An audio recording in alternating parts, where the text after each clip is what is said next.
everyone, and welcome into our Tuesday, August 16th edition of the 5-Star News. I'm Gunnar Bryson. And I'm Owen Bryant, and we have a lot to jump into today, so let's get right into it with our version of What's Up Heritage here with Isaac Delk. Thanks, guys, for the awesome intro. Now let's get into some morning announcements. If you ordered last year's yearbook, you can get them in Mr. Peace's room, which is room 1218. There are also some available that are $80, so if you want to get them while you can. Attention sophomores, the Teen Maze is back and you can attend. The Teen Maze teach students about teen pregnancy, drugs, and drinking and driving. This year's event will take place at the Colonnade on Tuesday, September 13th. So if you would like to attend, be on the lookout for permission slips or see Mr. Franks in the guidance office. And finally, if you're looking for ways to support our boys' soccer team this year, look no further than to the boys' coach, Kennel Shipley. Coach Shipley and his squad has 2 pretty cool t-shirts that you can purchase this year, and they're only $10 a piece. And all the proceeds will go to the team. For more details, see Coach Shipley. Now let's get you guys into the weather forecast. On Tuesday, we'll have a partly cloudy skies with high of 86 and low 68. Wednesday won't be as hot, but we'll have showers that will move into our area, and the high will only get around 78 with a low of 67. Rain chance is honestly going to be 50% chance, so if you want to, you should probably bring an umbrella. Thursday is pretty much a carbon copy of that. 50% chance of rain with a high of 79 and a low of 66. And Friday, if you're heading over to the football game in Ringgold, take an umbrella because there is going to be a 60% chance of rain with a high, again, around 78, and the low will be 68. Now let's get back to the anchors for more news. Thanks and good work, Isaac. Now on to the news, and as each school year comes and goes, so does the students who've joined Mr. Bradford for our morning announcements. True, Gunnar, except sometimes there are like exceptions, like this year. Yes, you were right, Owen. This year's senior Jed Johnson will continue to hit the mic in the morning to give us information we need to know, along with Mr. Bradford and one other student. That other student is none other than Kayla Lopez. What goes into putting into the morning announcements every morning? How fun are they? What are they doing? And why do they enjoy it? Here's 5-Star News reporters Claire Martin and Brody Irving, who found out the answers to these questions. More in this report. You guys ready? Yes. Ready. No. Yeah, you are. You're good. Okay, I got lunch, and then I got this. So you might want to like look more after lunch. Oh God. Okay. Baked cheesesteaks on there, baked spaghetti. Good morning, generals. Could I have your attention, please, for... This is my 3rd year. I started my sophomore year, so this is the start of my 3rd year doing the announcements. I like doing it just because I like being in the main office and talk with all of them, and being with Mr. Bradford and Kayla in the morning times really starts off a good day. So that's why I like doing it. Oh, it's definitely a lot of fun. We have a blast every single morning. He always adds all the fun while we're doing it and always has his little commentary that's really funny. So it's really fun to do it with him. Not really anything. You just have to be prepared to talk and don't stutter and hesitate.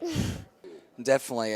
If they would actually listen to the announcements in the morning times, then they would really be getting the important information. But, not everybody does that. So, it is what it is at this point. But, it's great. All right, so it's a new school year, and we have a new announcement team here at Heritage. Jed Johnson, of course, is returning. Jed's been doing it for several years. He's almost like a faculty member here as a senior and as the president of the senior class. So it's always great to have Jed. And joining us this year is Kayla Lopez. Kayla is a sophomore, and she's new to Heritage. I've known Kayla since elementary school, since she went to school with my daughter Anna all through elementary school. She has just a huge personality, very outgoing, very positive, very bubbly, and I thought she'd make a great addition to the morning announcement crew. So right now we got Jed and Kayla coming at you each morning to let you know what's going on at Heritage High School. Keep up the good work, you guys. And speaking of good work, Owen, did you hear about the good stuff junior Venetia Goodwin did this summer? I did not, Gunnar. Well, listen up. Venetia and another HHS graduate spent their summer up at UTC participating in a program called the Seed Project. Oh, yeah. And what did she do? She worked in a research lab all summer getting real-life research experience working with college students and UTC professors. Good deal. Let's find out more in this report from the 5-Star News reporters Penner Alton and Ethan Anderson. So just before spring break last year, I was contacted by a former student of Heritage who's in college at UTC, and he told me about this opportunity where students, high school students, can apply to work at UTC in a research lab. So I sent out that message to all the students I knew and said, hey, if you're interested in science research, this is a great opportunity for you. And of the 3 spots that were available, 2 of our current Heritage students last year earned a spot. And one of those was Vanessa Goodwin, and I'm super proud of her. So I made a cyclometallated compound. It's a compound with a metal center, and it has 2 different ligands connected onto it directly. It's unique because nobody's ever tried to connect ligands directly to a metal center before. A ligand is like anything that attaches to a metal. She was able to go to UTC and do research along with some PhD scientists, some graduate school students, and she just did some phenomenal work. I went to a dinner that was hosted at UTC, and they got to do a little report on all the things that they've learned, and it was just really exciting that we have Heritage students doing such high-level chemistry research in a lab. Well, I got to work in a lab, and I worked with a college student, and her name was Madeline, and she helped me experiment with putting different ligands onto different metal centers to see if they would attach together. Now, let's take you all way back to last Thursday for the school's first college day. Yes, this is a day here at Heritage where teachers and students are encouraged to wear college attire, which relates to their college and college days. Yep, students are supposed to ask their teacher about what shirts they're wearing and how that school relates to them. How did the first one go? Here's 5-star news reporter Isaac Delk with a report. So College Day is every Thursday at Heritage High School. We're really trying to get high school students to start thinking about what they're going to do after graduation. Teachers and staff members are wearing shirts of colleges that they have some kind of connection to. It could be a school they went to. It could be a school their children went to. But they've got some kind of connection where they know a little bit about it. And really we're trying to encourage students to ask questions about different colleges just to learn different perspectives on colleges. So I'm wearing UTC today. I actually have my bachelor's from UTC. And as you can see, I represent a lot of colleges. I just really want you to look at your future and do the best you can do. And if four-year university is for you, then you do that. And if if you want to go to GNTC and be an auto mechanic or diesel mechanic or an electrician, that's amazing too. I think that's super important. The trades are. Well, anytime that we get a chance to wear blue jeans is a good day at the Taj. And plus, I just like representing the University of Southern Mississippi because it's my alma mater. It's where I got my first bachelor's degree. So I love to represent my Golden Eagles. A waste of debt, time, and money. That's a day. You're kidding me. Oh, man, I love it. I always get excited to do it when I get to ask the teachers about their colleges, and I always look forward to seeing what colleges they went to and how it relates to them. But I also look forward to my future and colleges I'm going to go to. Wow, I really enjoyed those days. Time now to get into a commercial break. Yeah, but stick around, because next, Brody Irving will join us with sports. We have football, volleyball, and softball to report. Stick around. Sports is next. Big news out of the Media Center today. It's your grand opening of the 5-Star Cafe. If hot or cold coffee is your thing, then the Media Center is your place to be. Every Monday through Friday, you can get your coffee, iced tea, iced coffee, hot chocolate, all for just $1. Oh, and they have all your types of flavored creamers and toppings as well. Check it out. The 5-Star Cafe, Monday through Friday in the Media Center, every day before school starts. Welcome into sports, everyone. I'm Brody Irvin, and let's get right into some football. Coach Slaughter and his boys had one more dress rehearsal before the season opener this Friday at Ringgold. The Generals were on the road last Thursday for a scrimmage against the Bradley Bears. It was a chance to get some reps in against a quality opponent. How did they do? Here's Coach Green with a quick game recap. I think the best thing we got was we showed that we were going to be really physical and run to the football. I thought our offensive line, for the most part, did a really good job of being physical. Our backs ran really hard. Pax is going to be a load to take down this year. And they did some really good things. I thought Swilton took care of the ball, was really intelligent with it, which is great. Just looked really calm and under control and understanding, and so I really liked that about it. We played very good. We knew that we were going to go in there. It was going to be a tough game.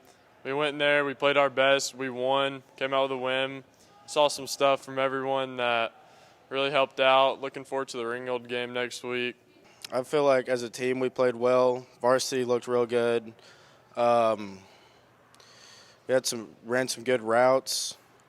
in general, I feel like we played pretty good. We got some stuff to improve on, but we looked pretty good. Yeah, we had a really good pass that got us down the field to Cheatwood. Hit a little seam route on a vert play, which was great, and then pounded it in there with Pax for the touchdown. And then Andrew Moore had a really nice insert and picked off a quick screen and took it to the house for a pick six.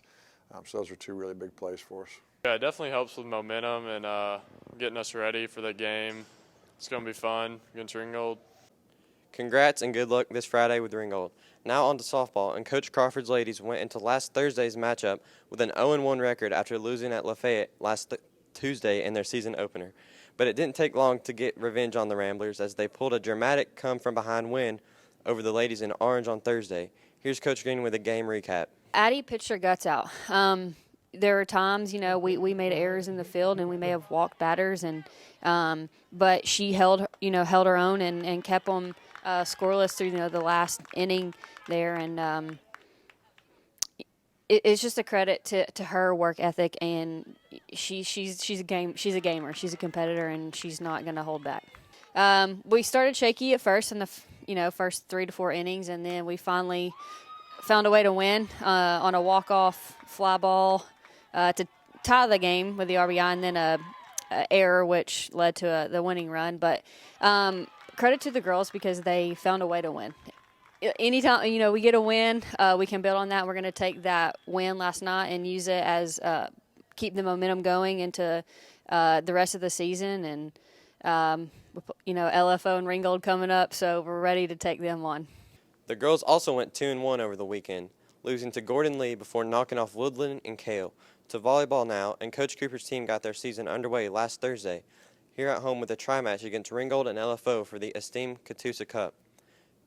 The Journals have been pretty tough on their county rivals of late and hope to keep that tradition going with a sweep of the Warriors and Tigers.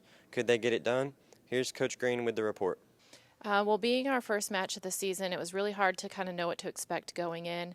And our very first set against Ringgold, we came out playing really, really well. I was really pleased with the way that they kind of took the lead from the very beginning. And all in all, I think that we played a high-tempo match. All of the games were good. The LFO game was a little bit more competitive, so it challenged us, and we had some moments that we had to push through, but the girls were able to. So I think it was a good way to start our season. We have a good mix of returning varsity players and new varsity players, so it really is almost not really a rebuilding year, but we do have a lot that we had to work on in the preseason to get ready because we didn't have a lot of returning players. So we had a lot of people that had to work on playing together, and I think that they did a really good job of doing that against Ringgold and Lakeview. As far as standing out, Lexi Berry had a good game against Ringgold. Tilda Lindroth had a lot of digs against LFO, just kind of not letting a lot of stuff fall on the floor. Lauren Mock is playing a new position for us this season, and so I'm just appreciative that she's stepping up and filling the hole that was needed, and so that's what she is going to do for us this season.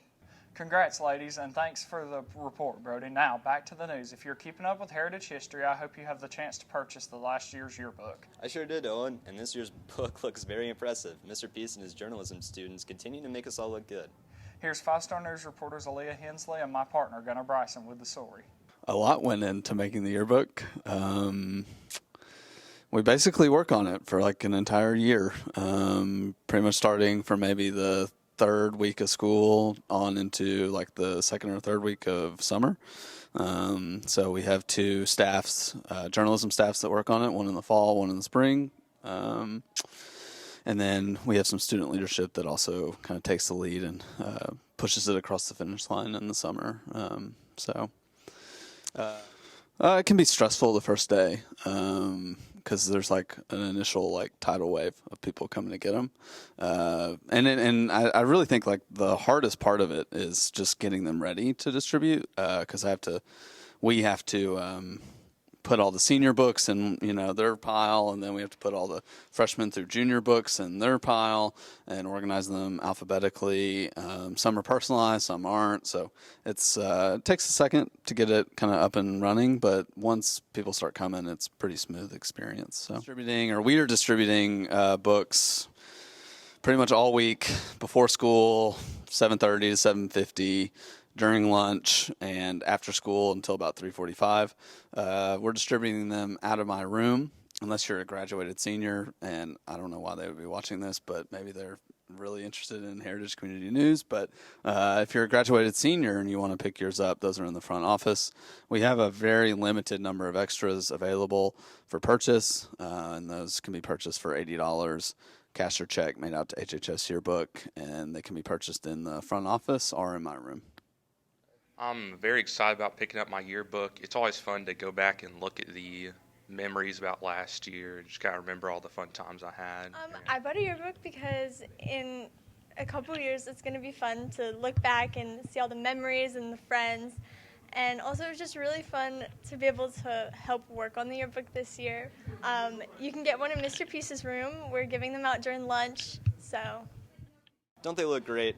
And with that, we'll wrap up this Tuesday edition of the 5-Star News. But don't worry, we'll do it all over again on Friday. But until then, stay classy, Heritage.